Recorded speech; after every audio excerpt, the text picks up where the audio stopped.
Hey everyone, how's it going? Forrest here again with another installment of my complete analysis of all 389 Bach chorale harmonizations.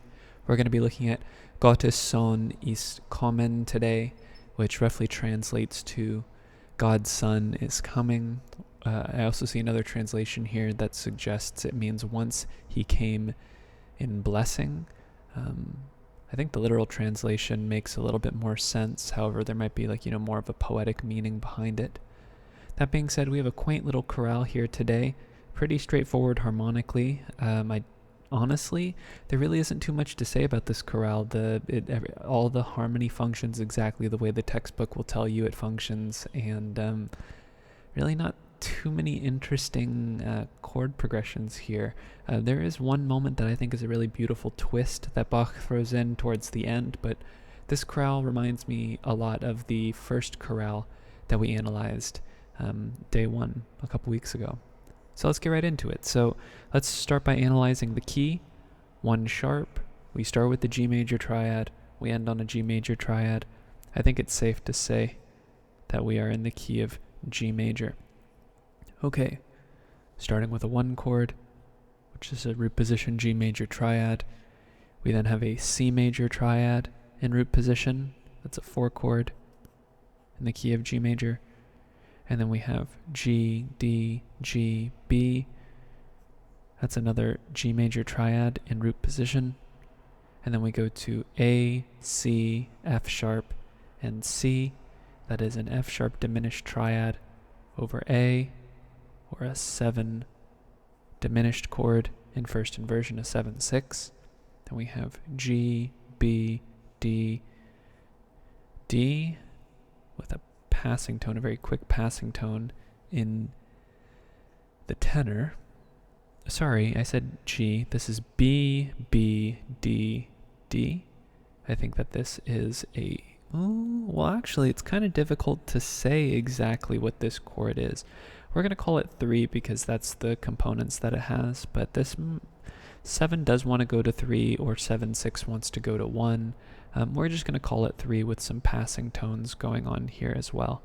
We have G, D, B, E. We also have a C sharp going on here. This is counterpoint. There's some syncopation going on here. What I really think is going on is that we have this A, we have this C sharp, we have this A, we have this E.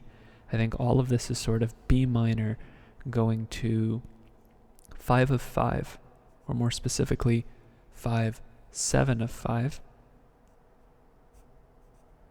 Because this is basically just a big A major triad. We have the 7 in the bass here. It's very brief, but I think really that's the chord that we can extrapolate from the texture. 5, 7. Sorry, I dropped my pencil there, but I caught it. And then that goes to a 5 chord because the first cadence we have here is a half cadence in the key of D major. Now we see C sharp here, and you might be wondering, well, Forrest, you've called cadences in the cadences on the dominant perfect authentic cadences in the past. Why are you calling this one a half cadence? It all comes down to the way it sounds. If I'm humming along with the melody and the dominant now sounds like the tonic, we've modulated. If the dominant sounds like the dominant still, as if the melody wants to resolve, it's a half cadence. So this first one's a half cadence, and in fact, the second cadence is also a half cadence. At least that's how it sounds to me.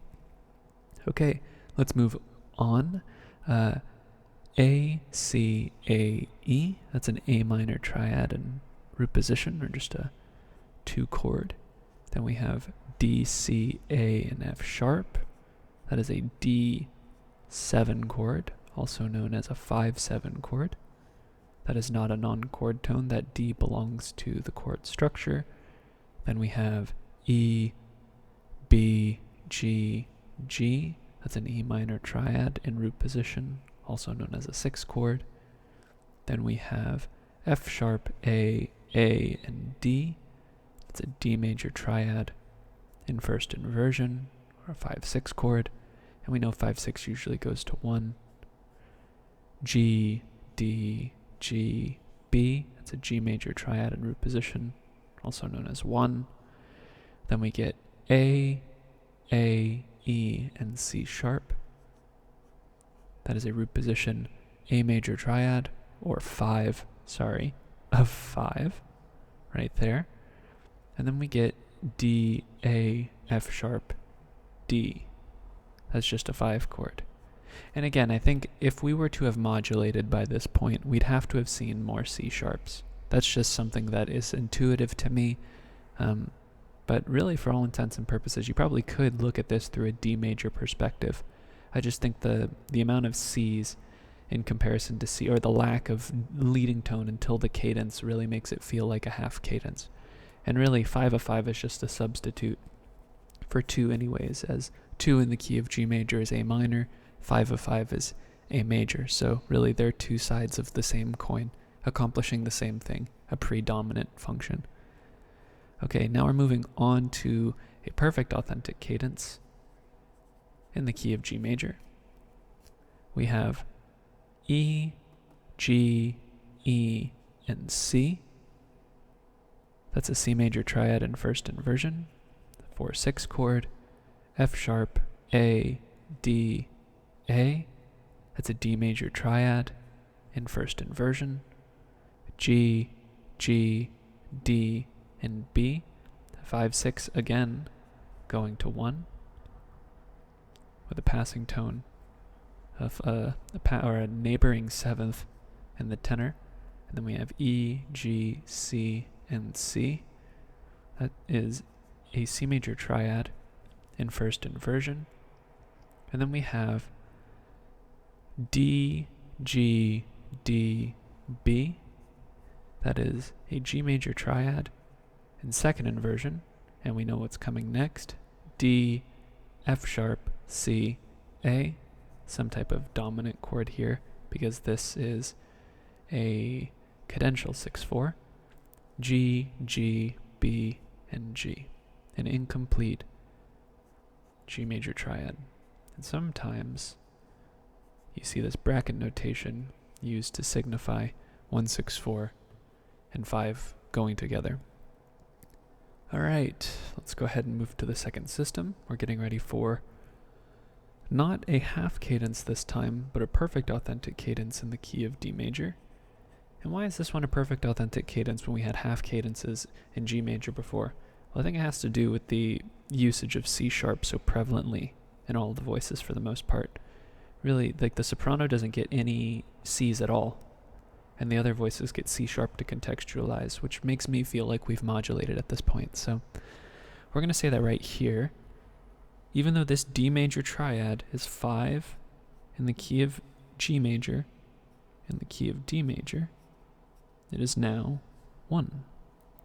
We then get E, G, C sharp, and G. That is a C sharp diminished triad, or a 7 chord in first inversion in the key of D major. We then get F sharp, D, A, and A. Some voice crossing here between the tenor and the alto. That's not uncommon in Bach. It's actually quite common. There's just a 1/6 chord, a D major triad in first inversion.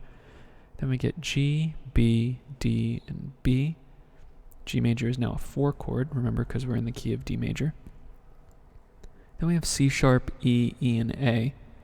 That's an A major triad in first inversion, or 5 chord, 5/6. And then we have A, E, E, and E, and G. I think what's going on here is this 5/6 chord is turning into a 7/5/3 because we're getting the 7th in there. Again, counterpoint. We have this prolonged E. Different. Every voice has its own rhythm. It introduces a note at its own point in the measure. So really just counterpoints going on right now.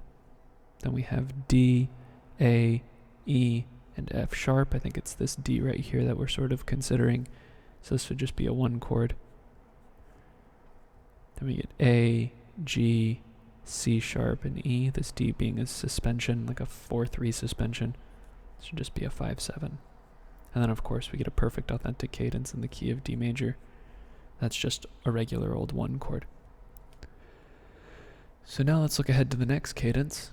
We're going to get a cadence on G major, but notice how the D is in the soprano You would be tempted to call this an imperfect authentic cadence. However, the chord that precedes it is C, C, E, and E.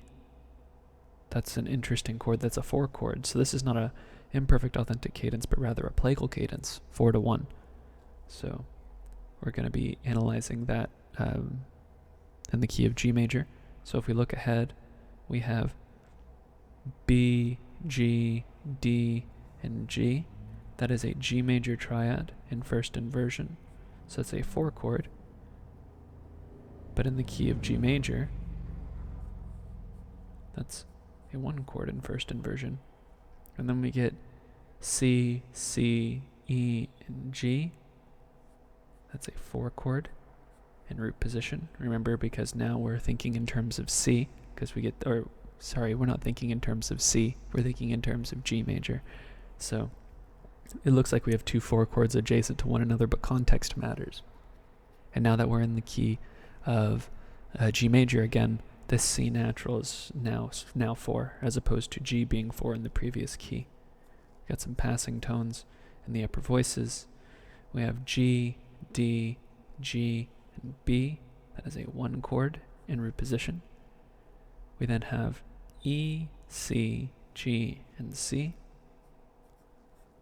That's a 4 chord in first inversion, a C major over E. And then we have D, B, F, and D. This C is a suspension over D. This makes it a 7-6.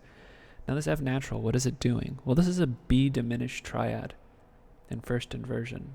So we know it's some type of 7-6. But what is B the leading tone of? Well, B is the leading tone of 4.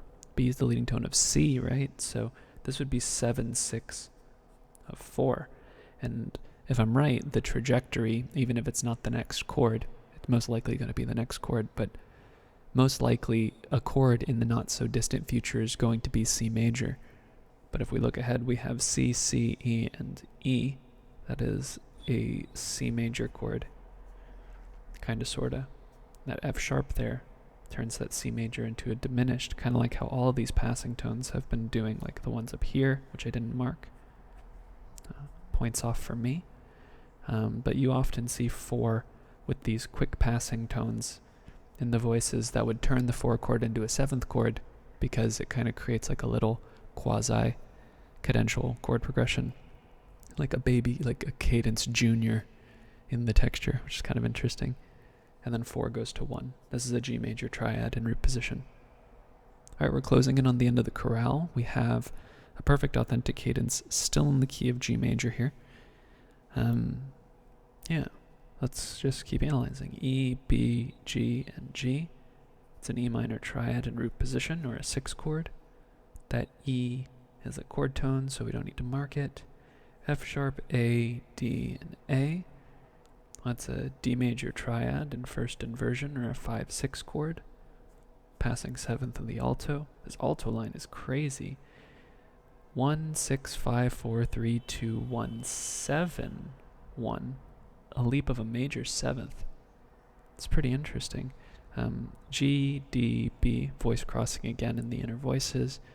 D, B, and B. That's a 1 chord, as 5-6 most often goes to 1 in root position. Then we have E, E, voice crossing again, quite a big voice cross, as the G down here is a major 6th below the E in the tenor. That's a really wonderful sound. But instead of E minor, we have C major, as C is in the upper voice. So this is a C major triad in first inversion, or a 4-6 chord, with some interesting passing tones. The voices swap. You go from getting a major 6th here to a major 6th here. So why Bach just didn't write F sharp here and just keep the A in this voice? It's a very interesting choice. I wonder why he did that. He created this major 7th leap in the alto rather than having them both sing seconds. It's a really interesting moment, a very beautiful moment, because I don't know, I wish that I had the lyrics in the text, because maybe there's some type of significance as to what's going on in the verse, but I know we can only speculate. D, B, G, B. That's a G major triad in second inversion, and we know it's coming here because we're getting ready for a cadence, so we know that there's a cadence. We know that this is a cadential 6/4. D, D, F sharp, and A. Just a 5 chord. And you know this bracket notation. You know what I say. 1, 6, 4, and 5. They share a bass, and it's basically just the B and the G moving down to F sharp and the B moving down to A. So they're both moving down stepwise, effectively. And then we get a 1. G major, triad, and root position. A very quaint chorale, not the most harmonically interesting, but that one little moment right here, as far as the voice leading in the orchestration was concerned, why he didn't just write the F sharp in the tenor and the A in the alto and kept the voices crossed is a mystery. We'll never know. But the cadential structure, the fact that we have perfect authentic cadence in D and 2 half cadences, kind of tests your ear a little bit. You know, the more you listen to the chorale, the crazier you tend to feel, because you're like, is it perfect authentic, or is it half? But you kind of just have to trust your gut and use the context. And it's really why notated music is really helpful to have in terms of analysis. It's like if you could sit and look at what's going on as well as use your ear, that's the corroboration that any analyst needs to make sense of the music at hand. You can't just use one or the other. But I think if you had to use one or the other, your ear would have to be, your ear is definitely doing more of the lifting. Really going in here and analyzing all the chords is more just for developing a much more granular relationship with the music. But that being said, straightforward chorale definitely is really easy to analyze. This one was on the easier side to analyze. I said, I think it wasn't too long ago, maybe it was even yesterday, when I said I was going to tuck a chorale into my back pocket for my students. This is definitely another one I'm going to tuck into my back pocket for my students, because it's not super hairy. There's not a lot of inference or deduction that you have to use. At least not much that isn't far off the beaten path. Like, not a lot of, this is not a modal chorale by any means. But that being said, thanks for watching the video, everyone. I hope you take care, and I will see you in the next one.